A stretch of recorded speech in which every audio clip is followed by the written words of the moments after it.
And I'm just saying, honey, red flag number one. If she was not seeing any of those red flags. The red flags literally were flashing in front of her eyes. Yes. She missed every And one she of them. justified everything. If your man does not want to tell his parents that you guys eloped, run. Yes. There were so many red flags, but she was blinded by love and she just chose not to see it. Well, and, and how many times do you do that? When you love someone, sometimes you overlook. You do. You can overlook a lot of things. Yeah. Welcome to the Bookish Introverts Podcast. Join host Amazon bestselling author Brett Nelson and avid reader Melanie Dyer as they dive in to review books they've read, then chat with the amazing authors behind them. Quiet minds, big bookshelves. You don't want to miss it.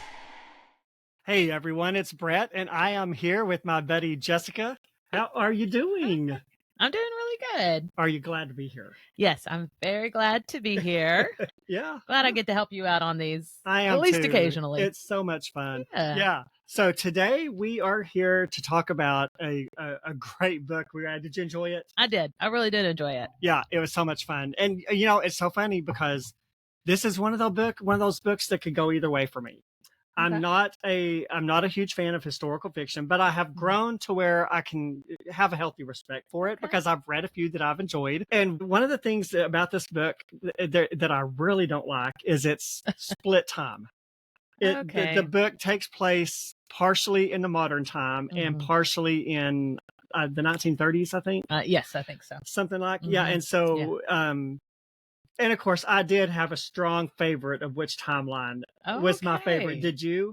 Actually, I liked both. It was kind of like 50-50. I enjoyed both timelines. I really did. Did you? Okay. Yeah. All right. Well, my favorite is shocking because my favorite was the historical timeline. Okay. I was like, okay, this story would have been perfection if it had just been all historical fiction and the modern day story had been left out. Okay. So that's just so strange for me. So tell everyone what book we're talking about. Okay. Today we're going to be talking about High Wire Heartbreak by Anna Schmidt. Uh-huh. So, and it was a fast read. That's one thing I enjoyed about it. It didn't take very long to read it. Yeah. I mean, how many pages is it? 250 pages. Yeah, not even 300. Yeah. Not bad at all. Hold your book up. And it's a beautiful cover. It's a woman on the front. For those of you that are listening, it's a vintage woman. She's in a room. You see a little glowing light in the background. It's called High Wire Heartbreak by Anna Schmidt. And I'm embarrassed to say I forgot to really look up the author. The bio. So I don't really have a bio on her. She does seem to write mostly historical fiction. I think I read somewhere that she sort of splits her time between Florida and Montana. Judging by the covers of the rest of her books, I think a lot of them are kind of more prairie Western style. They had sort of a Western look to the covers. And this wasn't that. This wasn't Western or prairie. Yeah, well, this book cover was totally different. This one was more society, I feel like. Yes. She did have a couple of Amish ones, I think, from what I can remember. Okay. I bet those are good books too. Yeah. I think she's a good author. I enjoyed this. It was her a good writing read. style was very nice to read. Easy. I enjoyed it. It was an easy read. Yeah. So I did kind of feel like the Christian themes in the book, they were very subtle. Yeah. They were there, but very subtle. Yeah. And I don't feel like it was really shared with the other players. No. I think it wasn't something that she would have conversations about Christianity with the other players in there. There was no preaching. There was no salvation moment. Really, I think there was moments where she was like by herself in her car and, oh God, I need your help with this. And I've got this deadline so there were a few moments of her praying to God and just, we got like an insight into just the prayer that her talking to God in prayer. And, but beyond that, I don't think it wasn't highlighted. I'm totally fine with books like that. There's a lot of, I don't want to say controversy. I think controversy is a little bit too strong of a word. But people have very strong opinions about what they think Christian fiction should be. And then you've got your people that think, oh, there ought to be a huge number, there ought to be scriptures, there ought to be characters, like very heavy. The characters ought to be witnessing to each other and trying to save the lost characters. Right. And then, of course, there are others. I've read books that I really enjoyed that had that real strong Christian fiction theme to it. But then there are books like this that I really enjoyed. And I just don't think Christian books have to be preachy. No, I agree. And if you read a lot of the reviews on bad, and you can tell they've been picked up by a reader who's not a Christian, because they complain about how preachy it is. So yeah, people have really strong opinions on what they like out of Christian fiction, but I'm just like, hey, I'll read it all. Yeah. I mean, I've read books where it was very a strong element within the book, and I didn't have a problem with that. It wasn't a strong element in the book, and I was okay with that too. I enjoyed it. It didn't feel like it was lacking anything. So no, I didn't think so. I mean, definitely there weren't any characters that were shady or shifty or bad. I would say bad people. I mean, wow. We'll get to that. Yeah. There was a cad. Yes. That's definitely. Well, I mean, you got a bad guy. I guess. Yeah, gotta have a bad guy, so to speak. Yeah, but if you're the type of person that, like Melanie, has very strong opinions on bad guys, she hates them. Like, she loves to hate bad guys. Is that called the protagonist? The antagonist. Yeah, the protagonist is the good guy. Okay. Yeah, the antagonist is the bad guy. Yeah, and she loves to hate. Like, and for me, I love a good villain. Like, I don't hate the villains. Well, that's what makes a good book. I feel like it wouldn't be as interesting if you didn't have an antagonist. Exactly. Because then there's no friction. There's no problem to solve. Yeah. I mean, that's part of the plot. That's part of what, to me, that's part of what keeps you turning the pages, wondering what this horrible person's going to do next. Yes. So if you're one of those people that really like, because in the grand scheme of a lot of books I've read, this book's really was low drama. There was some drama and there was some tension. Yes. But it was not. You definitely get that from the 1930 timeline. Yes.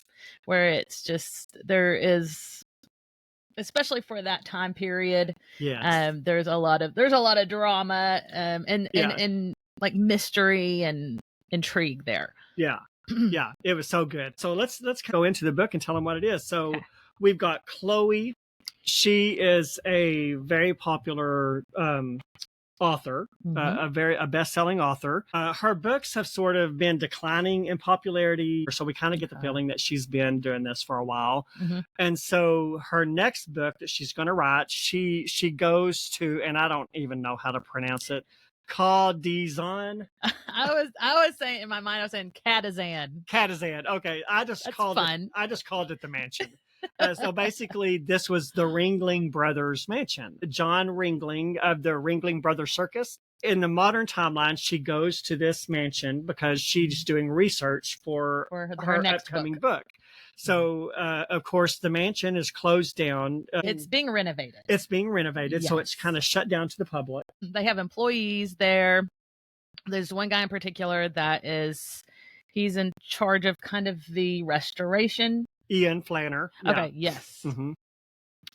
And then just people that works in, like, I don't know, the gift shop or certain guest relations or pretty early on you figure out that Dr. Ian Flanner is good looking, close to her age. They don't have a meet cute. They kind of have, I don't know what you would, they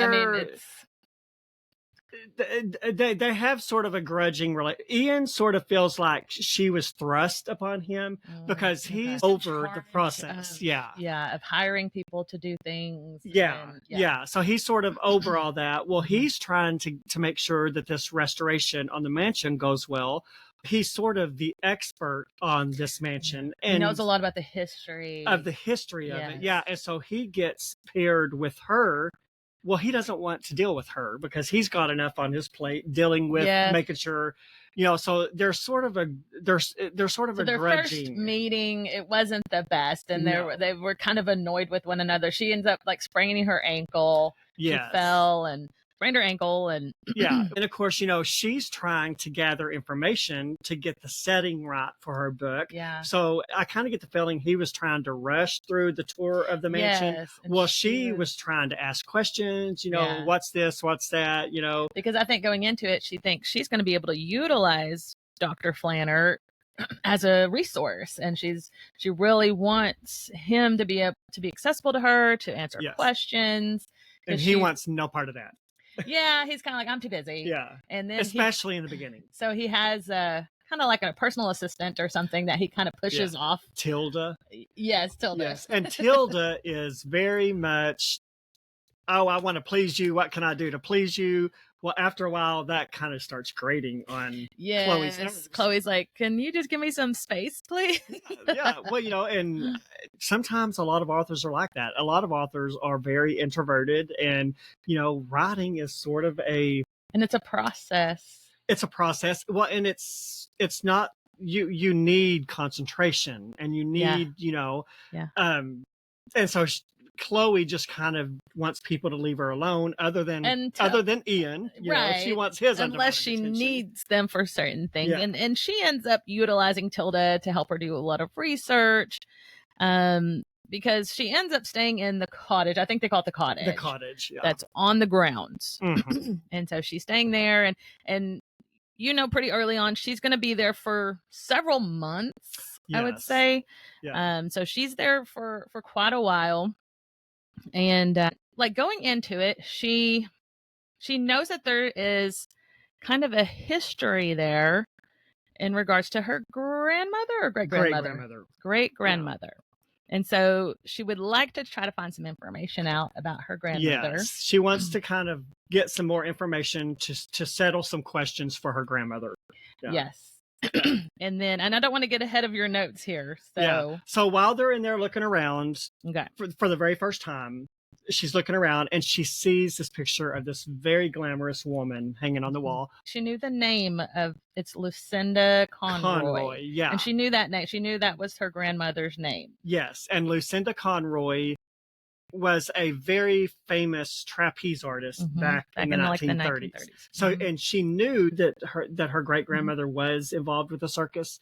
They just didn't know a lot of information up to a certain point. Yeah, I think it's like she knew her name, and she knew that she worked for the Ringling Brothers or John Ringling, and she knew she was a trapeze artist. But I don't think she knew much beyond that. And I think it was the mystery of like, who was this woman? And because also what she did know is that she gave her grandmother up for adoption.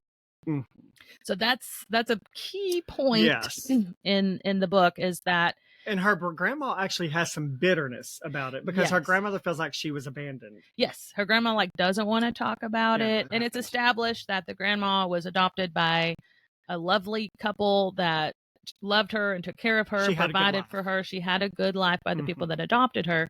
But she does know that her birth mother was Lucinda Conroy, and that she was a trapeze artist in the Ringling Brothers Circus. So that's all she really knows. And she's hoping that she can maybe unravel the mystery of like, who was this woman? Who was this Lucinda Conroy? Why would she give up her baby for adoption? And so she sees a picture of Lucinda, and I think it has her name below the picture, a little placard, like or something. Like a bronze plaque or something. Yeah. And she's like, oh my gosh, that's her. And I think, and it talks about how she would try to take pictures of things, maybe with her phone, because she would go back and look at things as she's doing research. And so I think didn't she take a picture of it? I think she brought it out into the light because it was dark. She was kind of bothered by the fact that her grandmother's picture was in a very sort of inconspicuous spot. Yeah. It was sort of right next to the bathroom wall or something. I don't know. Yeah, it was like in a dark hallway or something. Yeah, and so that kind of annoyed her at first. And then so she took the picture down off the wall, which... That's just pretty presumptuous anyway. Yeah. Because this place is considered a bit of a museum, Yes. So she took it off the wall with the intention of taking it to the kitchen where it was laddered to take a picture of her. Well, Ian walks in and catches her and was like, "What are you thinking?" Yeah, kind of gets onto her. Yeah, because they had a rocky start. Ian they did, and Chloe did. So at this point, it goes back to 1936 for the first time. So we sort of get a little taste of the tension between those two. Then it shifts back to 1936. Lucinda in the 1936 part of the story we know her as Lucy, not as Lucinda. She's in the house on the evening of John Ringling's 17th birthday, and this is a 70th. What did I say? 17th. Oh yeah, 70th birthday. No, he was an old man, not a young man. Yes. And this was a fancy party. All of society was there, and Lucy and her partner in the circus, not like romantic partner, but like they were trapeze partners. They were going to perform in the party that night. We find out that John Ringling is in major financial woes, and it's rumored that the house is about to be foreclosed on. He's about to lose all his stuff. So as the current star of the show, Lucy is slated to perform, and she's got this special thing she was going to do. Do you know what I'm talking about? Talk a little bit about that. Like a triple somersault type thing where she spins 3 times in the air and then he catches her. Yeah. And so, which was a very big deal back in that day. Yeah, almost unheard of. If she can complete it. Yes. She will be the second person to have accomplished it. Yes. And Nardo, that's what I was trying to think of her partner's name. Nardo. Yeah. I think his name is Bernard, but everyone in 1930s calls him Nardo. Yeah. Yes. And so you learn pretty quickly that she is pregnant. And then it starts talking about the man that she's calling her husband his name is Marty Sutherland. And let me tell you, this is a good storyline. It really is. Yeah. It really is. So he's kind of like he's like a manager for John Ringling. Yes. And so he's kind of the person that goes and hobnobs with people in, tries to get rich society. People to invest in them because it's not common knowledge, but the circling is fledgling. Yes. So you're getting a little bit of that as it kind of explaining just the setting and the scenario where John is lavish. He loves spending money. He loves being very lavish. It talks about him having, I don't know, multiple houses and just cars or lots of possessions. It's kind of shocking that the circus was that lucrative back in those days. And then just talking about him, like really money was no option for the 70th birthday party celebration. It was just going to be this grand affair. And of course they invite all the high society people, and they are dressed to the hilt. Yes. Yeah. And this is basically it almost feels like this is their Academy Awards night. Yeah. And the fact that he is spending all this money that he doesn't have, he is spending all this money to throw this party for himself. Yeah. It's his birthday party. And it just talked about like that's the type of man he was, and he just loved that type of a life and lifestyle, and it said that he was kind of suave and able to kind of talk his way out of situations. Yes. I don't know, but like I think it was all about to start kind of crumbling down. He was on the precipice of that. He was still on like the outskirts of like appearing to be successful. He was clinging to the last vestiges of his life. And even though that was about to change and come crumbling down, but he really loved and appreciated his staff. Yes, he was very good to them, which is not always the case with rich people. Definitely. You definitely get that impression that he treated his staff very well. And it talked about even how they came and kind of worked as waiters and waitresses for this party, knowing that they weren't getting paid extra for it. Like it wasn't technically part of their job to do that, but they did it because out of respect for him, which they showed up. Shows a lot because he loved and respected them, and they respected him in return. How many people do you know would go to work knowing they're not going to get paid for it? Yeah, exactly. Or probably not many. And so they did. I think he treated them well, and he had respect for them, and in turn they respected him. So it's like the night of this big party, and Lucy, she's like, I want to go out with a bang, because she's thinking, this is my last performance because I'm married now. Yeah. And she doesn't need a job. What? I'm with, does she know she's pregnant at that point? Yes, she does. She does, but she hasn't told anyone yet. Yes. And so she's like, and she hadn't even told Marty yet. And here's another wrinkle in it. They also were married, but nobody knew it yet either. Well, and that's fixing to come into play. Yes, because she's, this inner dialogue or whatever. She's like, Marty promised me that he would talk to his parents and he would tell his parents that we're married, because now it's like they have to accept me now because we went and got married without anybody knowing, basically. And now I'm pregnant with their grandchild, because they're like high society. Yes. And I'm just saying, honey, red flag number one. If she was not seeing any of those red flags. The red flags literally were flashing in front of her eyes. Yes. And she justified everything. If your man does not want to tell his parents that you guys eloped, run. Yes. There were so many red flags, but she was blinded by love, and she just chose not to see it. Well, and how many times do you do that? When you love someone, sometimes you overlook. You do. You can overlook a lot of things. Yeah, what the Bible says, love overlooks a lot of what's the wording? Love overlooks. It's no respecter of persons, but it also a multitude of sins. Yes, love covers a multitude of sins.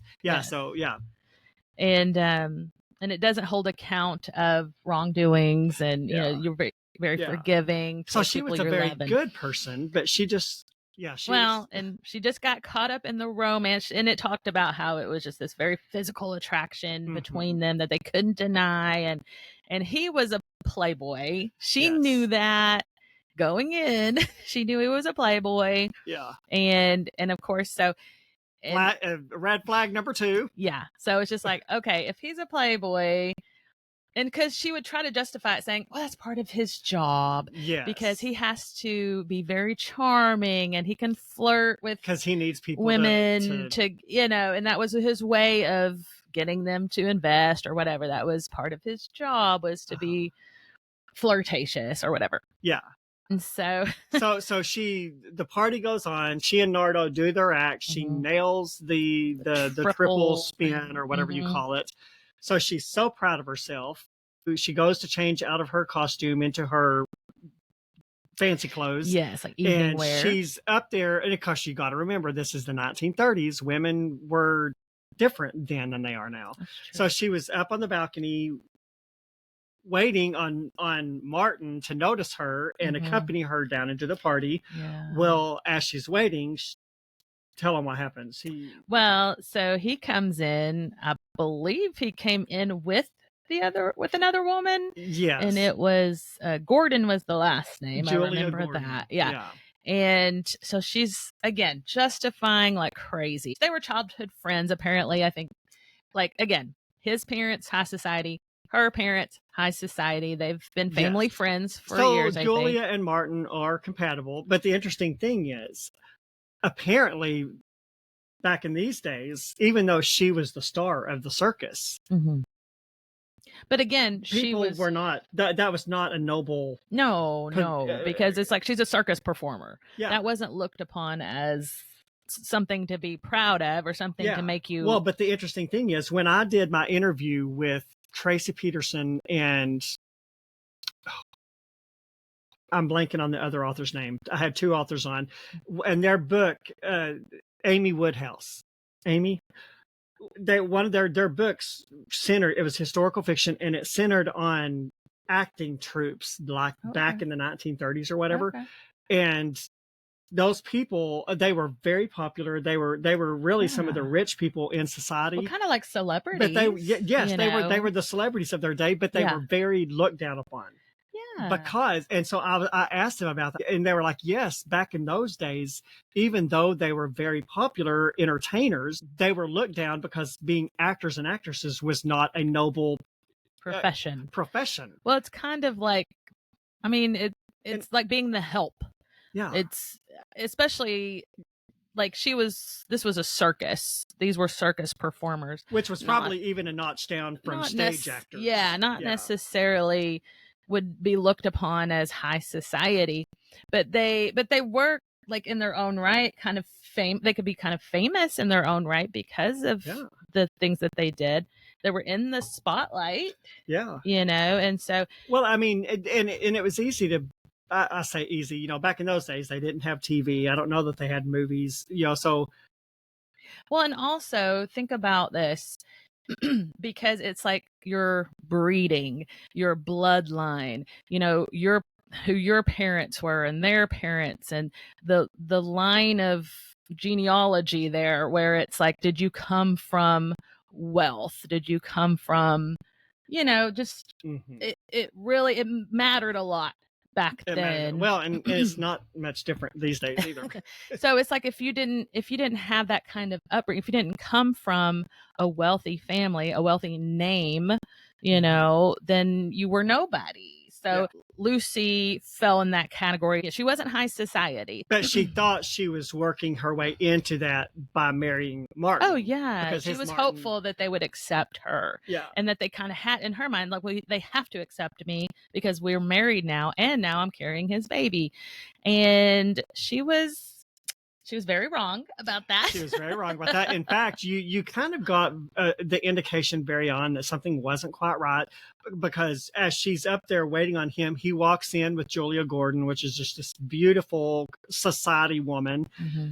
He locks eyes with Lucy, makes eye contact, and then like, pretended like he didn't see her. Like if that was me and my wife was there, even if nobody knew we were married, and I walked in with another woman and locked eyes with my wife, I would be hightailing it. But he was just like, and all she really wanted was some kind of recognition that he had seen her. Yes, like a smile and a wave. I mean, like she knew, like he's kind of working the crowd. He's doing his job, so to speak. Which was how she rationalized it. Yeah. So she walks herself down to the party because she's waiting for him to accompany her down like a proper gentleman.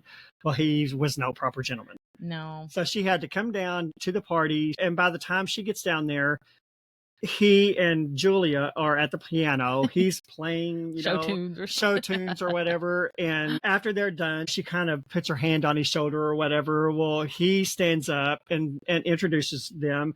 And then Julia, being the little snoth that she is, she's like, well, give me a private tour. She was very condescending toward Lucy. And so they leave Lucy just standing there. And of course, all these fancy people around here see the interaction, and it just makes Lucy feel like the little, not-important, invisible person she is. Definitely. From the word go, this Marty person, as a reader, you're like, he's bad news. Yeah. He's not going to do right by her. Like, you just know it. Yeah.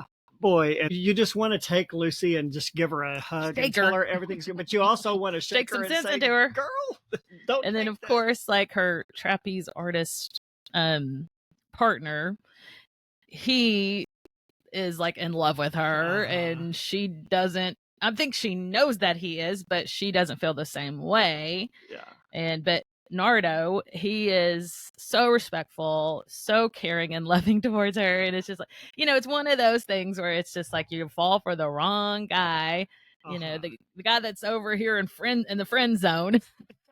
That would treat you like a queen, but you don't give him a second glance. And you really can't blame her, because she thinks she's fixing to get a huge upgrade in life by marrying Marty.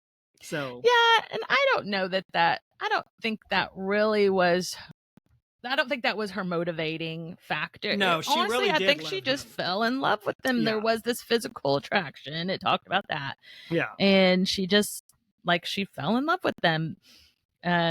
And I don't think she cared too terribly much about being high society, but of course, like, it would be a plus. Well, I mean, money makes things easier. Let's just be honest. Exactly. Yeah. So she's upset. She goes back to her room to change. She comes back down, sees Martin and Julia, comes up on them. They're I think they're coming in from out of the garden, or she cuts through the garden and they're out there.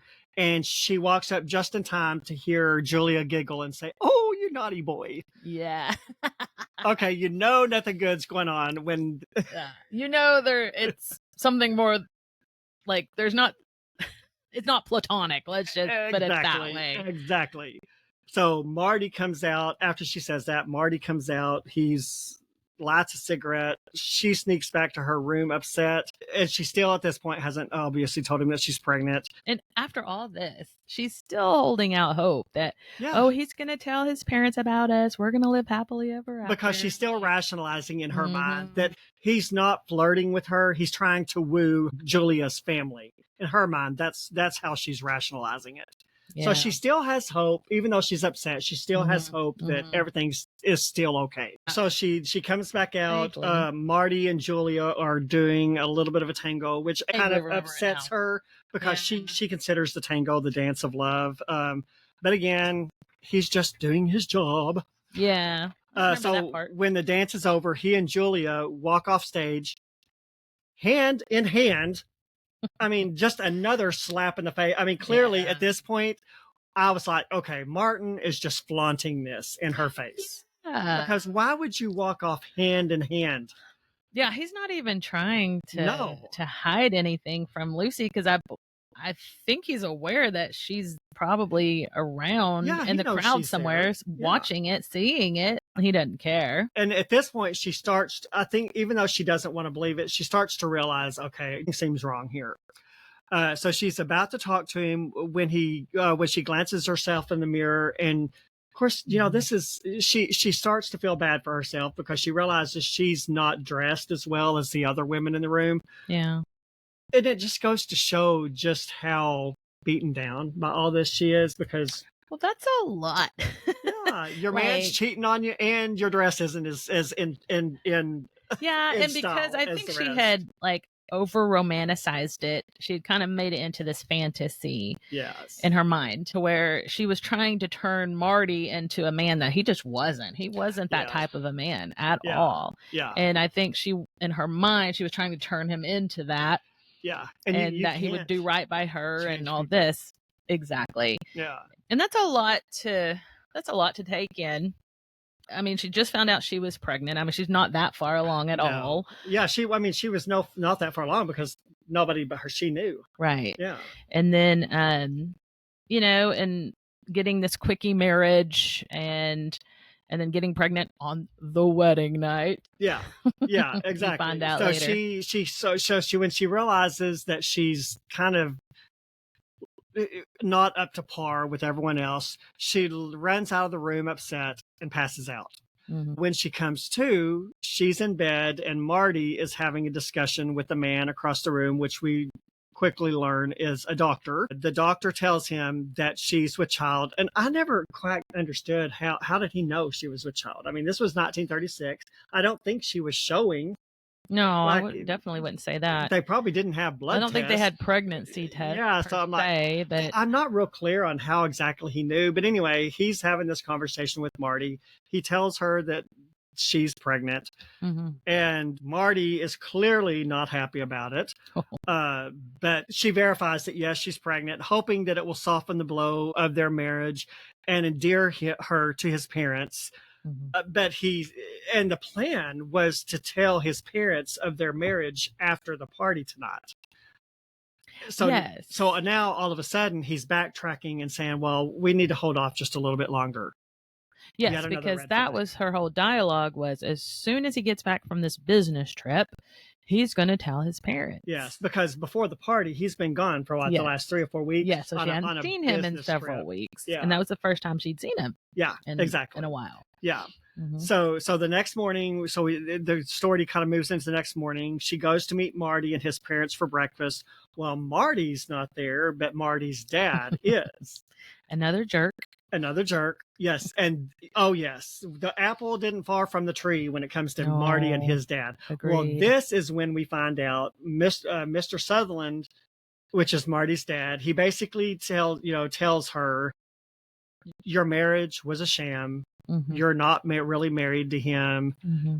So he gives her an envelope full of money. Pay her off to go away. Says, we just need you to go away. We don't need a scandal. He's met Julia. And she's probably had a crush on him for a while, but I think he never really probably liked her in that way. Because he's a playboy. Yeah. Yeah, until recently. So, although I will say this. This is a side note. Hold that thought. Okay.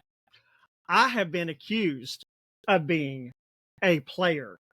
Oh, really? Yes. Okay. Because I'm not married. I've never been married, but I do have several female friends. Yeah. And there was a church I went to where a couple of the girls kind of, I think, had feelings for me or whatever. Well, I was not interested in either one of them, but I was friends with them both. I hung out with them both, and just like I did like with the other 4 or 5 female friends I had. Yeah. Well, anyway, one of them got very upset because she thought I was playing. She thought I was, being a player. Yeah, and I was like, no, I'm not being a player, because if being a player means you are leading someone on. You're trying to, but you're giving them false hope. You're maybe flirtatious. You're giving them the impression that there could be something there. Yeah. Like that's, to me, that's being a player, is giving false hope. I don't know about pretending, but you're leading them, or you just go from leading woman them to woman to woman. Yeah. That there could be something romantic when you know that that's not going to happen, but you want them to think that it is. Exactly. Yeah.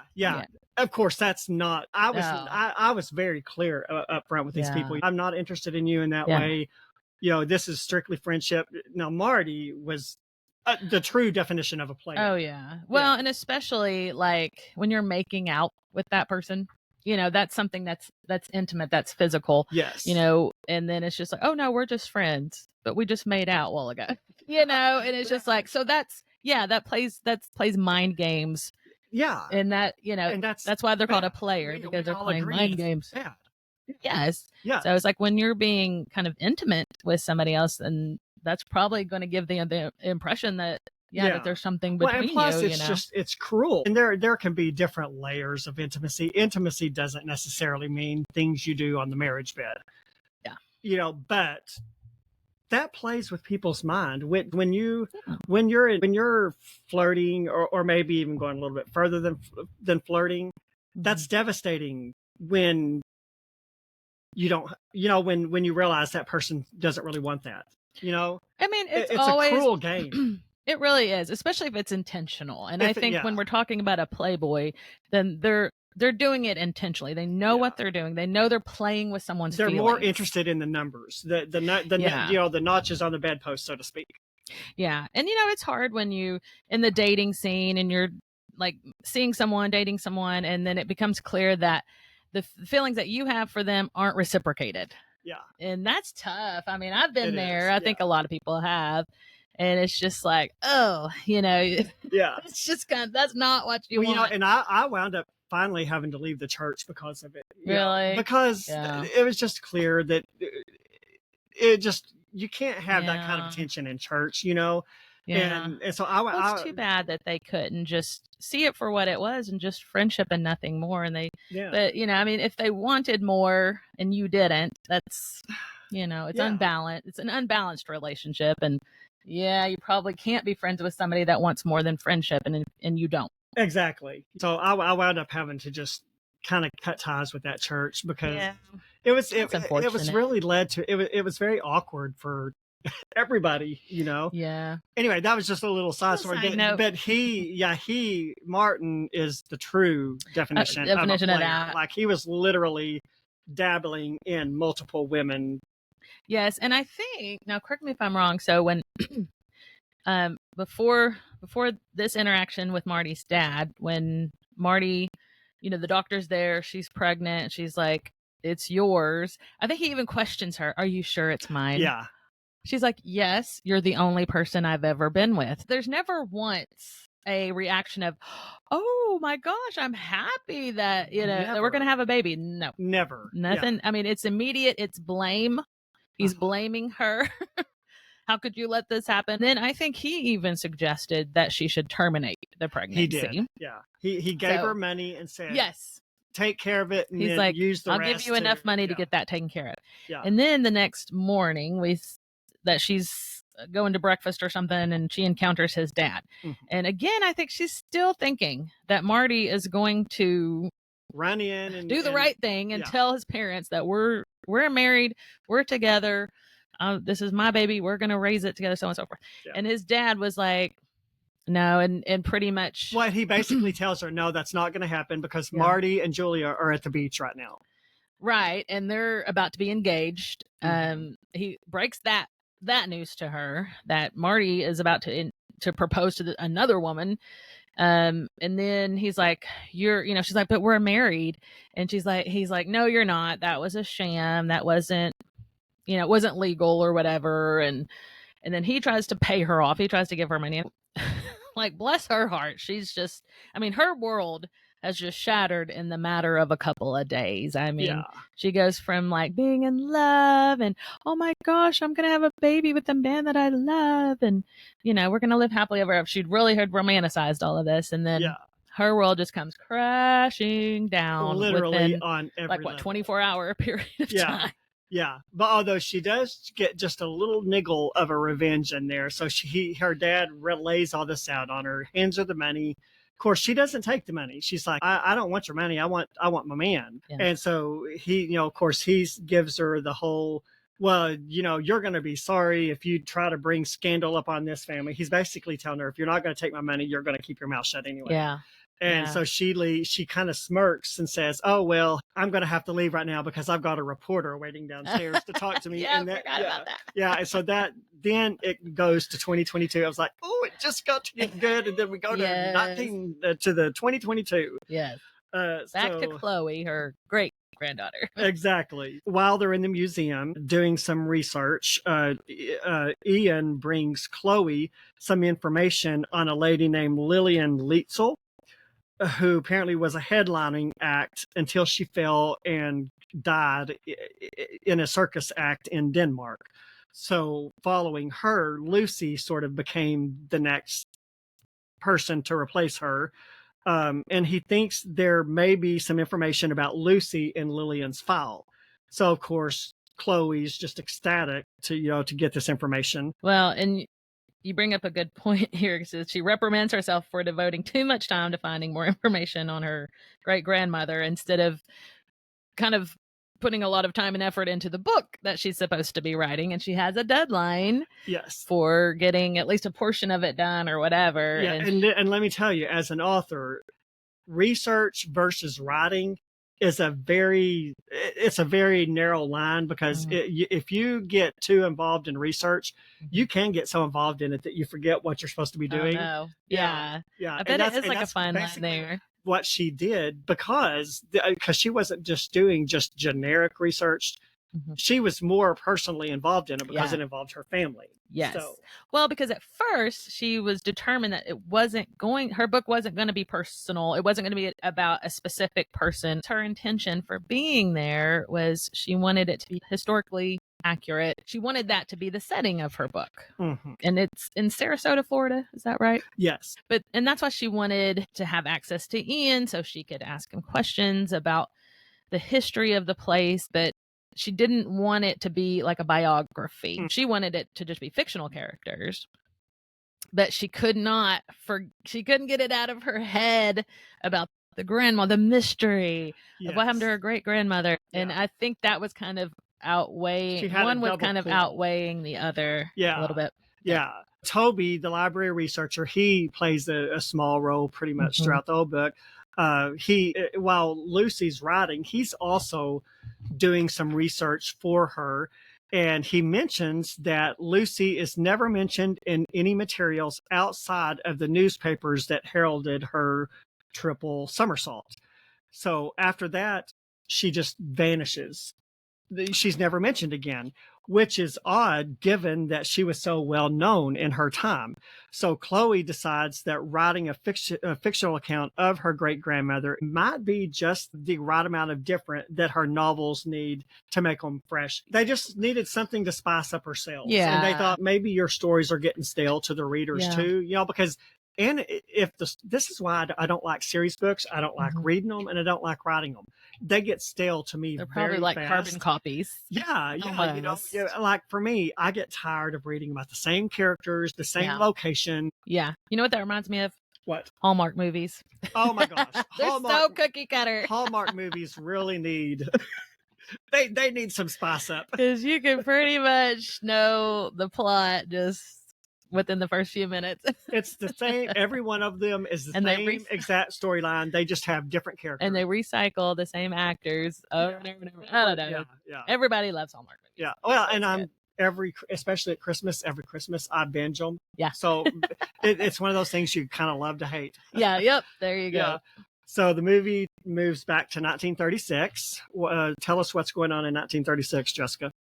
Well, another thing that we maybe failed to mention, because I think pretty early on in regard to her great grandmother, she didn't know much about it other than she went to jail for something. They're starting to realize there might have been some scandal, but at this point they don't know what it is yet. Yes. Yeah. And so and that was part of the mystery that she wanted to uncover. Yeah. Because I think she knew pretty early on that there at least were rumors that this Lucinda Conroy was like arrested and spent some time in jail for something. Mm-hmm. Well, and the interesting thing about this book regarding the timelines, the author did it in the flip side of how it's normally done in dual, you know, because there is a little bit of a mystery in this book regarding what happened in the 1936 timeline. Well, usually in dual timelines, the modern day people figure out what the mystery is. But in this book, you sort of learn the mystery in the 1936 timeline, and then they catch up to it in the modern day timeline. Yeah, which I thought that was interesting. Like that. Yeah, it was a little bit different. Well, and kind of as the reader, you're learning what happened back then and what led to this, and so you're kind of finding out as Chloe's finding out, which as the reader we know more than Chloe. Yeah, for sure. Knew. Yeah. So we go back to 1936. They're still at the night of the party.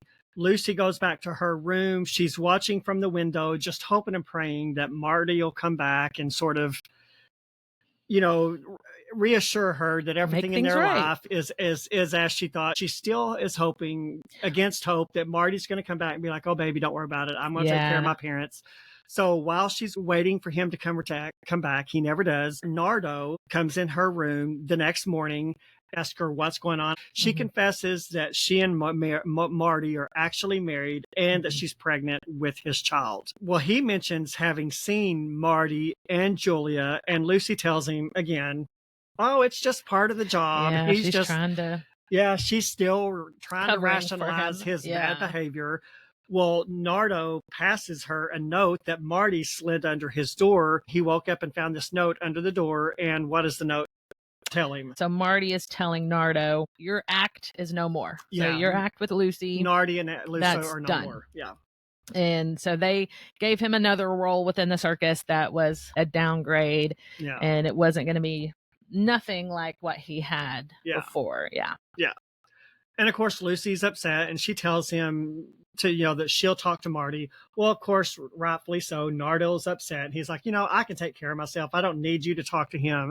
And he leaves angry. Well, she goes back to the house, convincing herself that none of this is happening, that this is just Marty's parents trying to continue to mess things up. And when she gets to the house, Marty drives in and he's got his arm around Julia. He jumps out, opens her car door. And when she gets out, he smashes a big old kiss to her lips.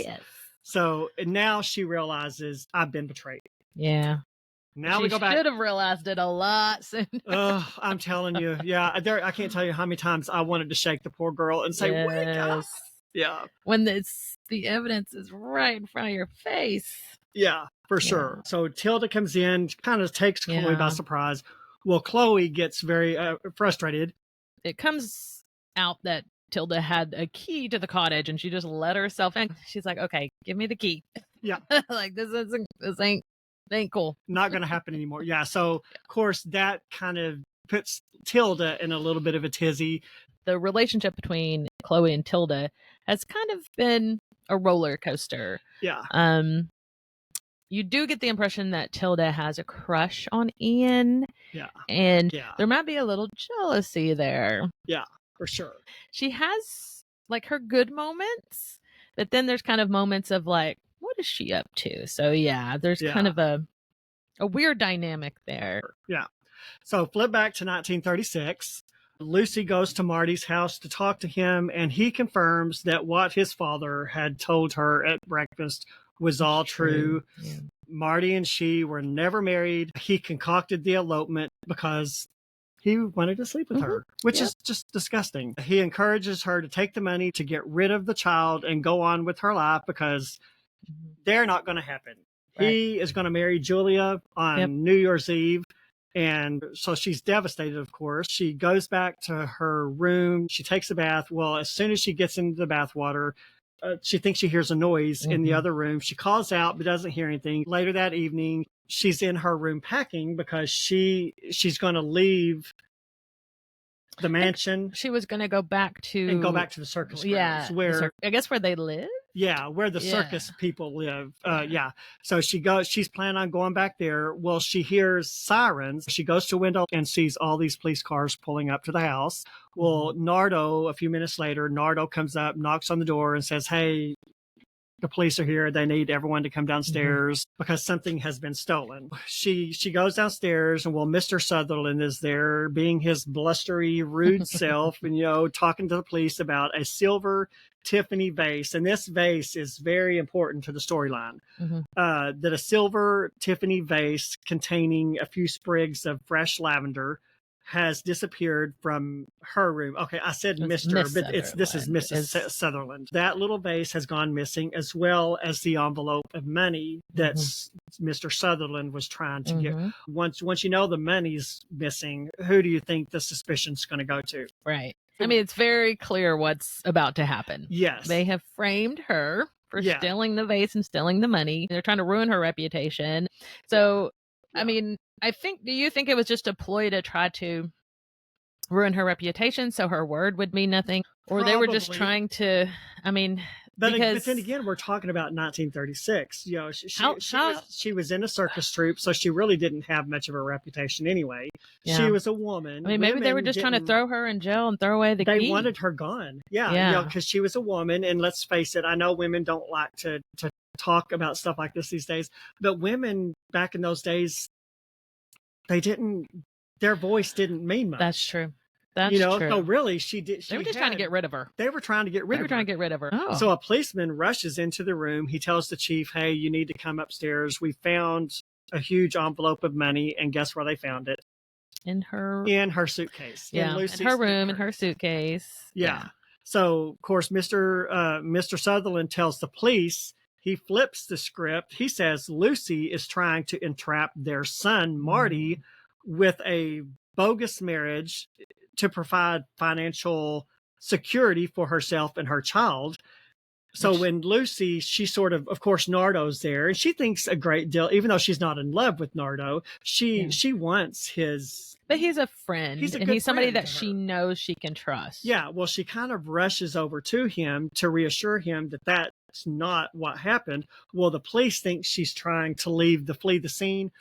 She gets arrested, and this is what frustrates me. You get to the exciting part in the timeline, and then it switches to the other. Then it switches to 2022. Yeah, and at this time, hanging. Yeah, and I can't tell you.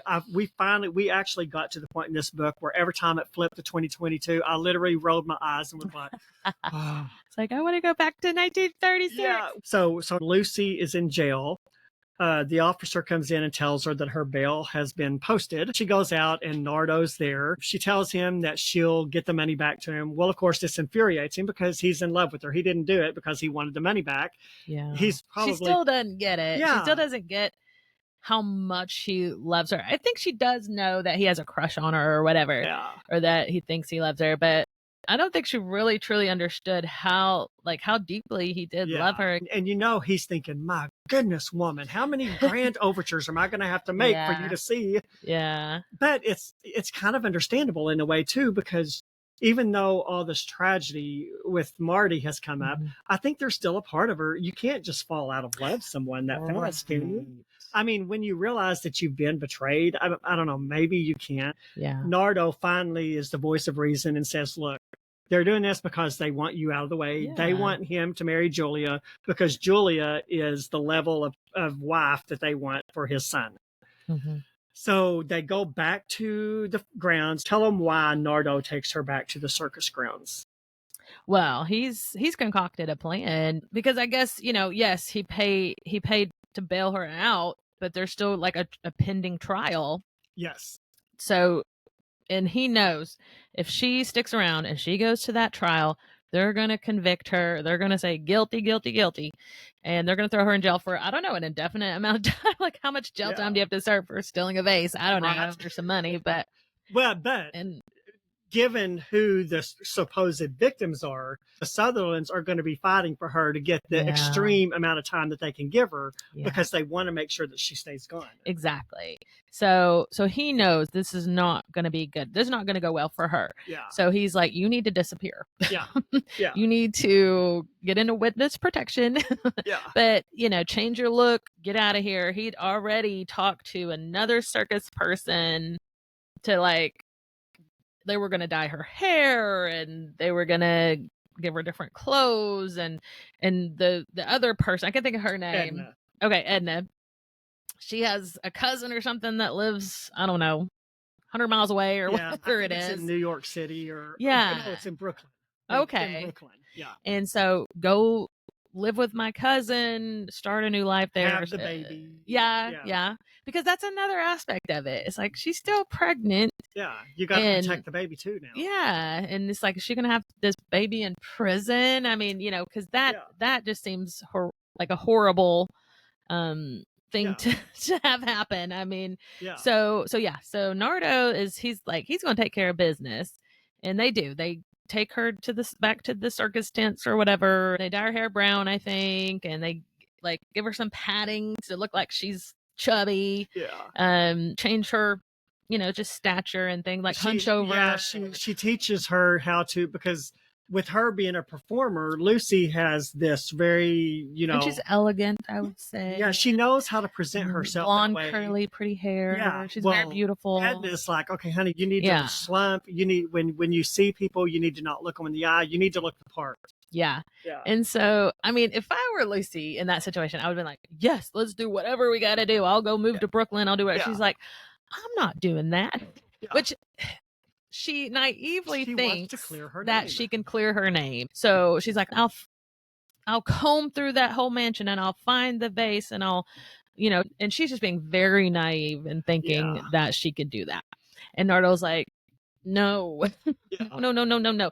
But so she comes up with this plan that, hey, I will I'd look like a totally different person now. I bet I could fool everyone into thinking that I'm, I don't know what identity she's taken on her. What was the name? Her name is Lucinda Conroy, and she chooses the name Lucille O'Connor. Yeah, which is kind of to me too similar. Like you should have maybe picked something that wasn't.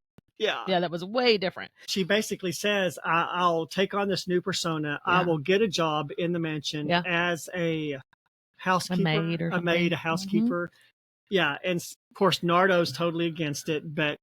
And this is where she's kind of steps up and she goes, he's like, no, you're going to go to Brooklyn. Right. You're going to do the plan that we put in motion. Mm-hmm. She goes, no, I'm not. Yeah. She's just like, no, I'm not. Yeah.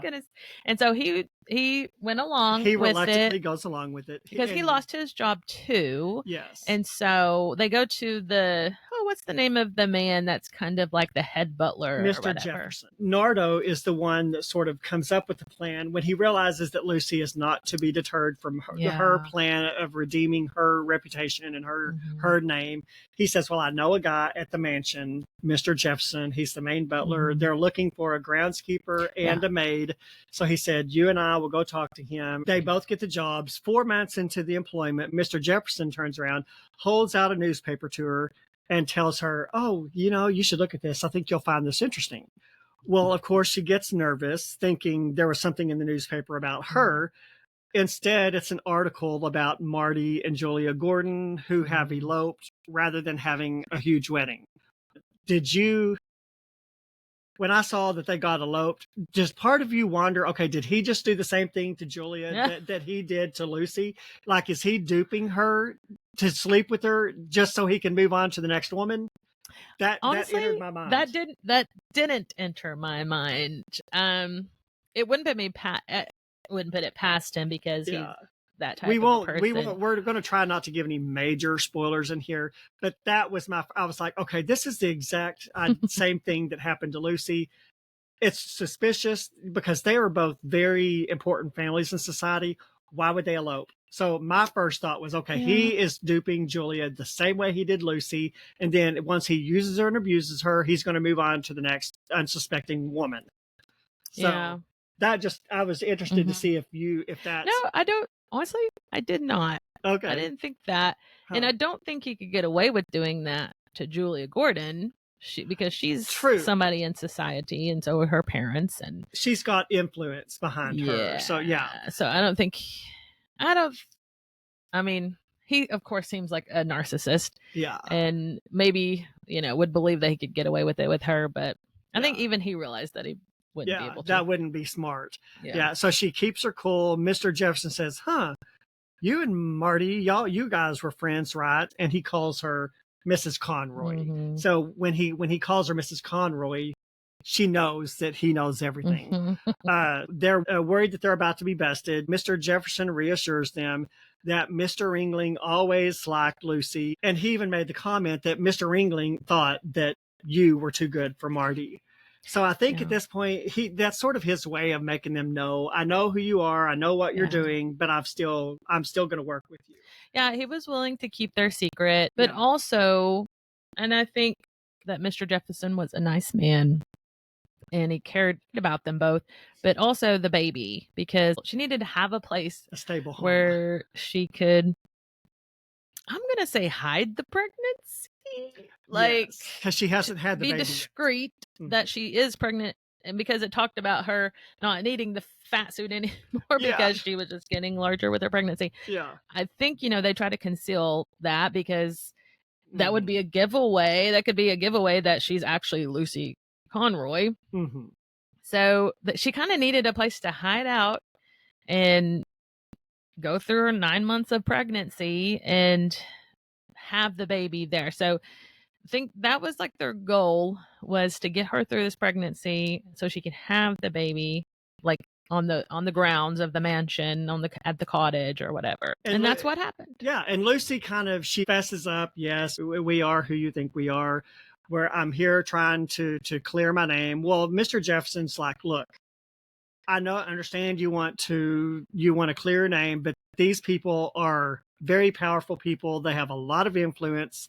No matter what you do to clear your name, it's not going to be successful. So he says, what you need to do is what your original plan was. He said, you need to go away, have your baby, and get as far away from here as you can and start all over. Mm-hmm. Then we pop back to 2022. Chloe and Ian go to Tampa because that's where her grandmother Alice was in an orphanage. She learns that the orphanage closed in the 1950s. They had a fire that lost a lot of files, but that 2 large boxes did survive, including one that was labeled 1930 through 1950, which was the time that her great-grandmother would have been in the orphanage. She doesn't find a whole lot in the files except one note that said the baby's mother was a circus performer who was hospitalized in a serious condition and was unlikely to survive, which sort of leads Chloe to believe that Lucy died. Mm-hmm. She begins to think that's why there's no more to her grandma's story, because she died. So we pop back to 1936. Lucy has settled into the routine at the mansion. Things are going so well that she even imagines that one day everyone will forget all about her and that things will go back to normal. Again, Lucy just is an eternal optimist. As she and Nardo, they kind of go out for a walk at the mansion. He tells her that Mr. John Ringling, won't be back. And he, other than at the party, Ringling has been no part of the storyline other than just mentioning him every now and then. Yeah. He tells her that John is sick. He probably won't be back. They don't have the money to keep the house going and that it's soon to be foreclosed on, which is devastating to them because this is where they're living right now. Right.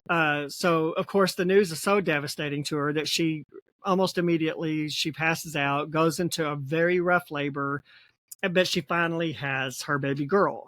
As she acquaints herself with the baby, she passes out and wakes up in a hospital.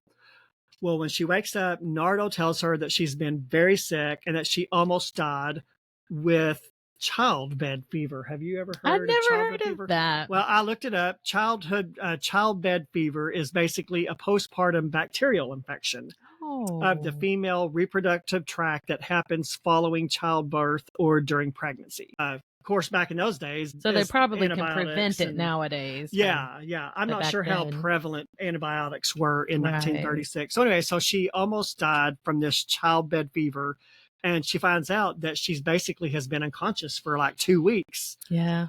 So when she asks where the child is, Nardo tells her that the doctor had her sent to an orphanage in Tampa, Florida, because, of course, Nardo was still trying to work and everything. So the doctor just felt like the child would be better cared for at the orphanage. And I think at the time, I think it was supposed to just be temporary. But again, they didn't expect Lucy to live. So maybe, So anyway. Yeah, I agree. I think it was a temporary solution to just what are we going to do with this baby that doesn't have a conscious mother to breastfeed her or take care of her? And so, Nardo couldn't take care of the baby because he was trying to make a living. Plus, they're faced with the house being foreclosed on, and when that happens, they're not going to have anything. Yeah, they're going to be homeless. Yeah, they're homeless. Yes. And so really there was just no other option. Of course, she was unconscious through this whole thing and she didn't know what had happened. Yeah. So it kind of explained it to where, okay, well, she didn't willingly hand her baby over to the orphanage. Of course, nobody in the modern timeline knew that. So it's like, but and he explains all of it. It's starting to make sense to us as the reader. Yeah, as the reader, it's like, okay. Like she really didn't have a choice. And so she's like, where's my baby? She literally she wakes up like, where's my baby? Yeah. That would be horrifying. And then he explains it to her and okay, that makes sense. I thought she was going to be upset with Nardo for letting it happen.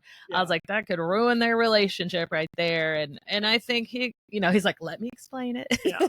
Yeah. and he did a good job explaining it. And the thing was, they could go get this baby at any point in time. Mm-hmm. Except for she has disappeared, so she's a wanted woman, like Lucy Conroy. So that was a complication. They couldn't just go get the baby because it could implicate her and then her disguise, all of that. So, but also they didn't have a place to live. They had no way to take care of an infant. No way to feed themselves, or take care of the infant in any way, or house the infant. Exactly. Then it flips back to 2022. Ian and Chloe are finally back from Tampa. Tilda doesn't show up for work, which is very rare for her because Tilda's very eager beaver. She wants to do all she can to please her. So when she doesn't show up, she asks Ian about it.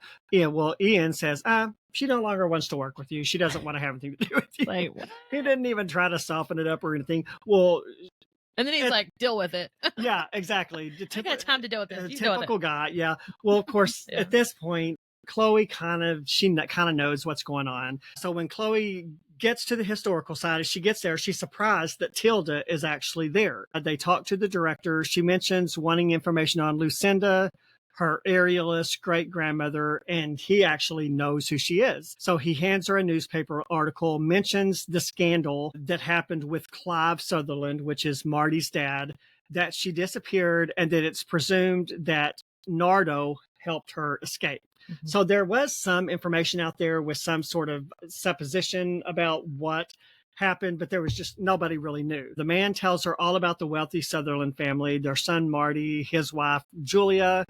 And this is where Chloe starts wondering, okay, I wonder if these people have anything to do with her great grandmother.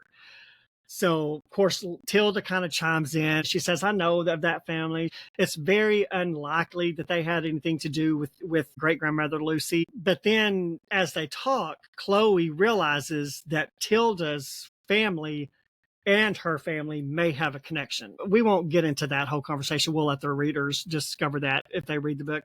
But in their conversation, they realize that there may be a connection between Chloe's family and Tilda's family. They sort of make a plan tentatively to make an appointment with Tilda's grandmother in the hopes that Tilda's grandmother can give information to Lucinda, to Chloe about Lucinda. So she and Tilda and Lucy, they kind of make up. Tilda kind of explains, I'm sorry if I overreacted, but I kind of have a little bit of a crush on Ian. So I was a little bit jealous. And she said, but I'm also a little under a lot of stress because she learns that the funds, because Tilda is also working with Ian on the restoration on the mansion. Well, she tells her our funds that we were planning on using for this restoration have stalled, so they don't have the money to pay anyone, and if they don't get this done, they're all out of a job. Ian's going to have to go away, and she's in love with him, so guess what, she's not going to get to see him anymore. So that whole thing kind of comes to light. Well, when Tilda mentions that Chloe has been spending a whole bunch of time researching her family than working on the book, this is where Chloe jumps in and mentions that her great grandmother has become an unexpected part of the book. That's why I'm more interested in all this back information. Then it goes back to 1936-38. The Sutherlands are pressing on the police to reopen the case. I think it's kind of gone cold. And so they're really pushing the police to figure out what's going on, to find Lucy. We find out Nardo can't find a job. Mr. Ringling has died. Nardo and Lucy are staying on the now abandoned mansion grounds, but they know they're going to have to leave soon, and they decide it's best to leave baby Alice in the orphanage because he and Lucy can't find jobs. It's best to leave her in the orphanage. They're going to do their best to try to find jobs. Once they're stable, then they're going to go back and get Lucy. So he tells her the WPA, it's an organization in New Jersey. They're hiring both men and women. Then once we have enough money saved up, we'll go back and get the baby. Well, reluctantly, they decide to do that. Nardo asks Lucy to marry him. And it's at this point she realizes, okay, I've been looking for the love of my life all this time, and he was right here in front of me in the form of Nardo. So she agrees to his proposal. They get married on New Year's Eve, and then due to a clerical error on the marriage certificate, they go into the world as Bernard and Lucille Russell. So he gets a job. Lucy can't get one because the organization won't allow husband and wives to work together. So she gets a job at a little bookstore. Finally, slowly but surely, their lives starting to come together. We go back to 2022. Chloe and Tilda have made up, and Chloe is working with Tilda to do this huge gala. And, because Chloe says, if we can do it right, we can bring in all this money that you need. She tells Tilda, instead of focusing so much on helping me, why don't you put your organizational skills, because Tilda's very organizational. She says, put your organizational skills into focusing on the gala. Well, that was one thing that I liked about that interaction with them, because it was positive. It was positive, and Chloe had spent enough time with Tilda to see that she had those skills, skill set. She recognized her strong point. And then she was able to redirect Tilda's focus to something more productive and something that she was really just made to do. So again, I liked that interaction there between Chloe and Tilda. And it was nice to see two adults acting like adults, because this could have easily gone the other direction. It could have been a cat fight between the two women, and then they just went their separate ways. And I don't want to have anything to do with the author would have used that as a tension point in the story. And I'm so glad that it didn't go that way. It was nice to see two adults acting like adults. Yeah, and just talking, having a conversation, and because a lot of times there's just a lot of misunderstanding when you're upset with someone and you have strife between, in a relationship. And a lot of times it's just it's misunderstanding. Maybe, and honestly, there are probably just some people that are just, they're not meant to be friends.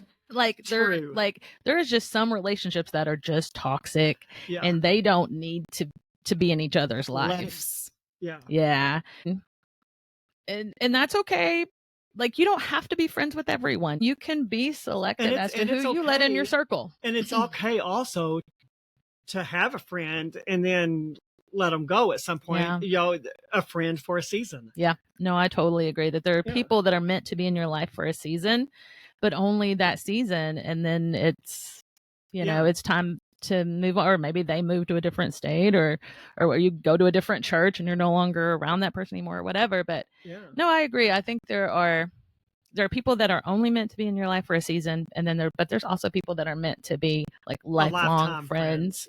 And so and there's room in your life for both, and you just have to be able to recognize the ones that are seasonal and the ones that are lifetime. Yes, and get comfortable with letting people go. The natural course of that relationship comes to an end. Yeah. And then even I think there's people that you lose track of, and then you might reconnect with later on. So. Yeah, exactly. So, all right, it's 2022. Chloe gets an email from the city of Tampa from hers and Ian's trip with details about the adoptions of Alice Russell. So she's starting to get more information about her grandmother. The information includes a picture of a man and a woman and a girl of about 5-6 years old, and they're at a train station. And the picture is dated 1941. The second document is papers showing Alice's adoption by Bernard and Lucille Russell in New Jersey. So it's starting to come together. As she compares the picture that the city of Tampa sent to her with the picture on the wall, she starts realizing that the two women look remarkably alike. And she starts wondering, okay, are these the same women? So she makes the decision, okay, I've got to get to the bottom of this. So I'm going to put the book aside and I'm going to solve my family's mystery. Because at this point she can't focus on the book. So she meets with all of her friends, Tilda, Toby, all of them. Toby shows up with a bunch of records on Frank Jefferson, which was the butler in the mansion when Lucy and Nardo worked there. The records are from the year 1936, and it's the year of the party and the theft. Which is very convenient. Very convenient. Through a series of investigations, Chloe makes a connection between Lucinda Conroy and Lucille O'Connor, and she's convinced that they're the one and the same. At this point, she tells Tilda, hey, look, I really need to talk to your grandmother about this. I really think she might have some information to clear it up, or at least she hopes so. So they set up the meeting. Then the book flips back to 1941. Pearl Harbor has just happened. Nardo is in fear of being drafted. Lucy's working in the bookstore. So while she and the guy that own the bookshop, while they're talking, this guy comes in. His name is Mr. Leggert. Okay, yeah. You want to tell them about Mr. Leggert and what he wanted? Yes. So several years prior, I think, wasn't it? I think they had, Lucy or whatever name she's going by now. Lucy. She had wrote a letter to the orphanage. And I think she was just inquiring. Yeah, inquiring. I think she made it sound like she was a friend of the mother's and that her and her husband would be interested in adopting the baby that her friend had given up to the orphanage. And was she still there? Had she been adopted by someone else? And then the fire happened and and they lost a lot of the records and things. But I don't think she ever heard back from them at that point. And then maybe a year or two, whatever goes by. And this guy shows up out of nowhere. Mr. Leggert. Yeah. And he shows up in the bookstore. Yeah. And so I think it's been 5 years since she had the baby. And it's been a while. So the child is about 5 years old. And he's and somehow this letter has resurfaced, I guess.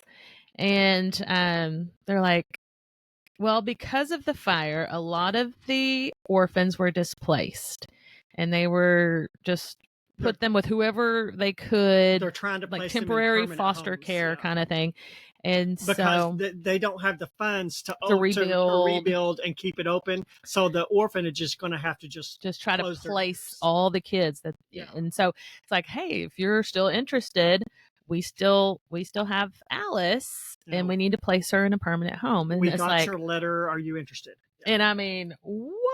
That's like, they did not see that coming. And they were like, I mean, of course that was their plan, was to try to go adopt her at some point. But they were still working, trying to get up enough money where they felt like they could support a child. And then all of a sudden, and it's like, the opportunity falls in their lap. Yeah. And so it's like, of course, yes, we want to adopt her. We would love to. And then there was a little snafu, because he gets drafted. Nardo does. Mm-hmm. And then it's like, oh, I don't know if they'll let you adopt her now, because he's not going to be there. And there's the chance that if he goes to war, he may not come back. That's true. Yeah. And then she would be a single mother. And so they have this kind of court date set up to go like plead the case to the judge. And she just speaks from her heart. She kind of has a little dialogue there that she's like, I understand where you're coming from and what you're trying to say. I understand the risks. Yeah. But it's like, of why you wouldn't want to place the child with me. But she's like, we would love that child like she was like she was birthed from, and she was, you could say that. Yeah. But it's like, we would love her like she's our own. We would, give her everything she needs. And it was a good little speech that she had. And I think that won the judge over. And so that he or she, I'm sure it was a male judge at that point. Probably. But made the ruling like, I'm going to let you move forward with adopting Alice, because it's like they could have just left her with the foster family, and I think they were willing to keep her. Yeah, and like we said earlier, the foster family treated her well, and the foster family was here during all this. Yeah. But the judge ultimately decided, I think it would be in the child's best interest to be with somebody that would be a permanent home fixture in their life. Yeah. And so it's like, can you imagine like coming that close? I mean, because she's wanted her baby back from the time she, I mean, because she was unconscious for a couple of weeks, but she never really got to meet her child. She got to hold her that one. Yeah. Right after she had her, she got to hold her, and then that was like it. Yeah. So, and she's wanted her child back this whole time, and to get that close, and then the thought of it being yanked away, that would just been so horrible. But like, thank the Lord that it went in their favor, and so they got to adopt little Alice and take her home. And so of course Nardo went off to war, but thank the Lord he didn't die in war. He was able to come home. They talked about, should we ever tell her like the truth that Lucy is her biological mother?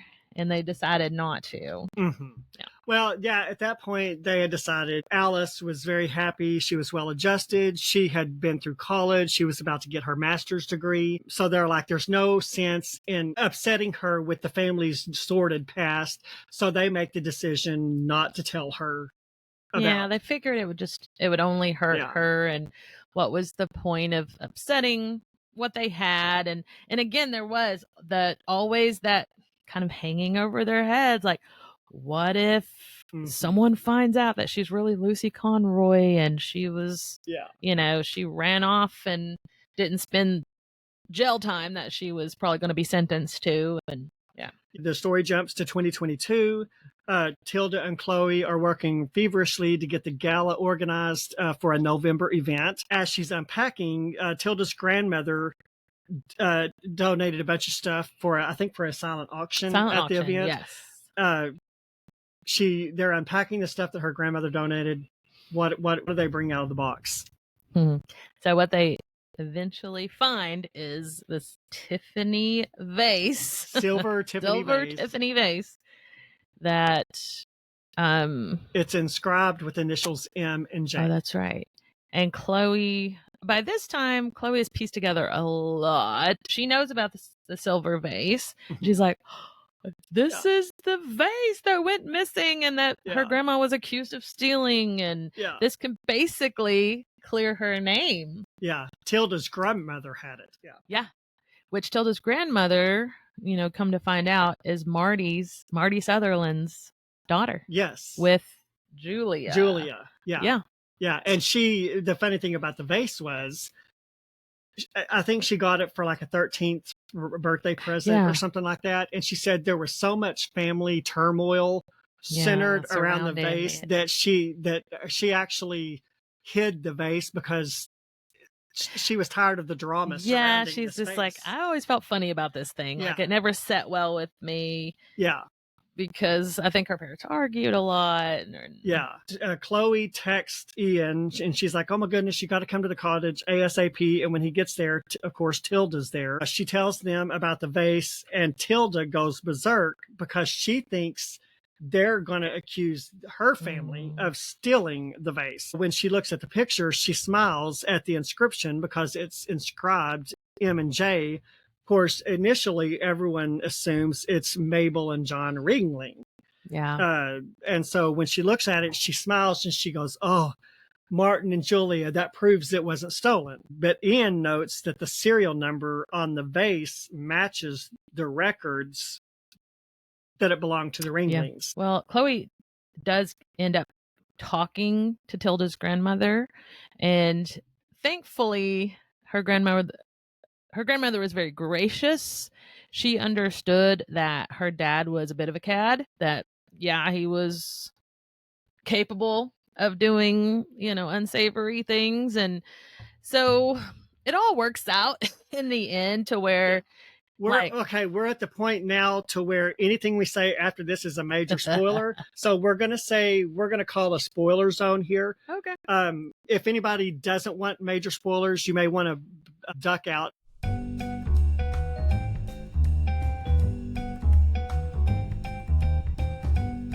So go ahead and go on. Well, and you think, oh my goodness, this could be possible turmoil because with the people that are in 2022, you're talking Marty's daughter, which is Tilda's grandma, but there's that side of it, and then there's Chloe, which is the great granddaughter of Lucy Conroy, so there's this love triangle type thing. And so you think, well, the Sutherlands, they weren't great. They weren't very good people. Marty and his dad, like they were, like we talked, the antagonist. Yeah. The story. The deplorables. Yeah. And it's just like, well, we like Tilda now, but she's a Sutherland, so there is like kind of like, like somebody has to be the bad guy, right? Yeah. And so thankfully, though, the way it was written is like the grandmother's like, yeah, my dad was kind of a jerk. And it's just like, he she wasn't trying to defend him. She was not trying to defend anything that he did. And so I think they pretty much, they clear Chloe's great grandmother's name. So I like that was part of the ending, is that they were able to like clear her name. We found the vase. This obviously wasn't stolen by her, even though they tried to make it look like it was. And, obviously that makes, Lucinda's great granddad or whatever look bad, but he was kind of a bad man and did a bad thing, and him and his dad. And I think they were just very great. Like the Sutherland people were very gracious and not trying to defend their great granddad, whoever. But so it kind of was like, oh, how's that gonna go? But I think and also another aspect of it is Lucinda's grandma is half sisters with Alice. This is where it really all ties up. Yeah. So at the night of the party comes up, both of their grandmothers are there, but is it Tilda's grandmother that's there, but she decides she's not going to the party? No, I think it was Chloe's grandma, because Chloe has to break it to Alice that she was adopted by her biological mother, because she never knew that. Yeah. So that's that's life-changing news. Yeah. To be receiving at, I don't know, an old age. And she sort of breaks it to her that her stepsister that she has like a half also sister. there. Yeah. Yeah. Well, and Tilda's grandmother is very excited about the prospect of having a half sister, a stepsister, and she like wants to meet her. Yeah. And well, Rose is like, I don't want to meet this woman. Alice. Yeah, Alice. Yeah. Because that was a lot to take in. And again, she kind of had some bitterness towards her biological mom, thinking that she'd given her up, abandoned her, and didn't know why. And so now she knows what happened, and she knows she just wasn't abandoned by her mom, and she actually ended up being adopted by her mom, but she didn't realize that it was. So I think she just had to process all of that. That was a lot to process, and she's like, I don't know if I'm ready to meet, my half sister or whatever. Yeah. But she shows up. So to the gala. Chloe goes. She was like, okay, whatever you want to do is fine. Yeah. So she goes to the party. They're down there, and then she looks up, and Grandma shows up. She's dressed up because they'd gone shopping, got pretty dresses for the gala, and so she was so glad that she decided to come, and she kind of had a change of heart, I think, after processing everything. And who was it? Tilda's grandma like fainted or something? Yes, they're talking. It's getting toward the end of the party. The two grandmothers haven't met up yet. Yeah. And so Tilda comes up, or does somebody come up and tell Tilda? Anyway, they find out that Tilda's grandmother has passed out, and they're going to have to take her to the hospital. They go to check on her, and then Alice comes with Chloe to check on her, and that's how they meet each other for the first time. Yes. And I think it was, an unfortunate encounter because Tilda's grandma wasn't feeling well for some reason, but I think Alice, though, was trying to comfort her in some way, and then she just ended up being dehydrated or something. So it was nothing serious. Yeah. And that's sort of kind of where the story ends. They have a successful gala, and the grandmothers, it kind of ends with them saying, you got to get well because we've got a lot to talk about. You know what we have kind of neglected to talk about too much is the relationship between Chloe and Ian. Now, I know we've kind of alluded to that they were spending more time together, but we really haven't talked about they progressed in their relationship. And I love that this was not a mushy-gushy romance. No, it wasn't. Yeah. And the fact that we've talked about this entire book and really didn't talk about the romance. Yeah. And there wasn't a lot of romance to it. That's the thing. So again, there was jealousy from Tilda at one point, and then they worked that out. But the way this was written, it was a more realistic romance because there was jealousy, there was sabotage, and it wasn't just like love at first sight. Yes, mushy-gushy, I can't get enough of you. Because really, it was a slow burn. I know we've talked about that in like another book, but it was a slow burn, and they had a working relationship with one another.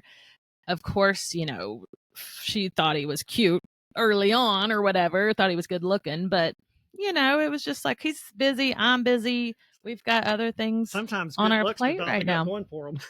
Yeah. And so, but the more time that they spent together, I think they enjoyed each other's company, and she was starting to have feelings for him, but didn't know like how he felt. And then they go on a work trip to, what was it, Tampa, and they have a meal together, which Tilda tried to derail that, but it didn't work. Yeah. And so and I don't know, there's like little along the way, like maybe they hold hands, or I think finally he gives her a kiss on the cheek, or maybe a kiss on the lips, or where they kind of start having romantic feelings for each other. But it's very subtle, and it happens very slowly.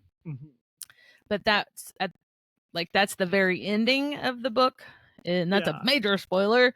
But they end up getting married. They do get their happy ending. Yeah, but it's not a heavy romance. It's not. Yeah, it progresses slowly, which I like. Yeah, I enjoyed that too. I mean, as a female, I like having a little bit of romance in a book, even if it's not particularly that genre. Yeah. But I enjoy the little side of a romance, a little side of it. And so they end up, like, do we want to make this a more permanent thing? Because, her time's coming to an end. She was only supposed to be there for a certain amount of time, and then she's supposed to go back home, wherever her home was, which wasn't I don't even there. Remember, yeah, but it wasn't there. And so it's like, should I, where are we at with this? Do we want to try to make this work long distance? And he's like, or you could just stay here. And she's like, I was thinking that too. And I'm just saying, a writer can write from anywhere. Well, exactly. Yeah, he said that. Yeah. So, and she was, she fell in love with the location where they were at, and the mansion and the estate and everything. It was sweet because he bought a house and surprised her with it. Yes. Like, he restored it and everything. So I liked that. I thought that was sweet. So it's a very satisfying ending. You just, you know that happily ever after. Yeah. And they built a firm foundation. Like, it wasn't just love at first sight. We're in love, let's get married. It was, a slow burn, and they took their time and they got to know each other. And so by the end of it, it was like, all right. I was ready for that. I was happy for that. Absolutely. Yeah. So fantastic book. If you enjoy reading historical fiction, or especially dual timelines, again, it's called High Wire Heartbreak. It's by Anna Schmidt. Fantastic book. Again, this is not a book that I probably would have been super excited to read, but I'm so glad I did. So I think it's a fun read. And this is not an author I've ever heard of. I don't get the feeling that this is like an especially big name author in Christian fiction. And that's one thing I'm passionate about on this podcast. I like to highlight authors that are not. Francine Rivers, I love her. She doesn't need any more shout outs. You know what I'm saying? And we're probably going to read some of her books and talk about them later on in the podcast. There are a few of hers but I loved exposing readers. Like, that was my goal. Not as well known. Yeah. And that was my goal all along, is to tell readers about books that they might not have otherwise heard about. Yeah. So. And it gives, like, lesser known writers exposure. Yeah. It's awesome. Yeah, exactly. Now, this author does publish through Barber Publishing, which I hadn't even heard of Barber Publishing until recently. Very well written book. Check her out, Anna Schmidt. So if you want to follow us, we're on all the major podcast platforms, Spotify, Pandora. If you listen to us on any of the podcast platforms, please give us a star rating on the podcast platform. When you give us a star rating, it sort of tells the platform that you're listening to that you enjoy our content, and it sort of helps them to push us out to more listeners. So if you'll do that, we would very much appreciate that. We're on YouTube. It's under my author name, Brett Nelson. But if you go to the search engine and just type in Bookish Introverts Podcast, that'll pull up all of our episodes. I've started putting a few of our episodes on Rumble. All of our episodes aren't on there, but we do have a few on there. You got anything you want to say before we get out of here, Miss Jessica? Yeah, follow his podcast. It's good. Yeah, all right. Thanks for having me. Yeah, you're welcome. So, listeners, we will talk to you guys next time. Thanks for listening in. Bye. Bye. Thanks for joining us on the Bookish Introverts Podcast, where together we explore the worlds within the pages. Until next time, stay bookish.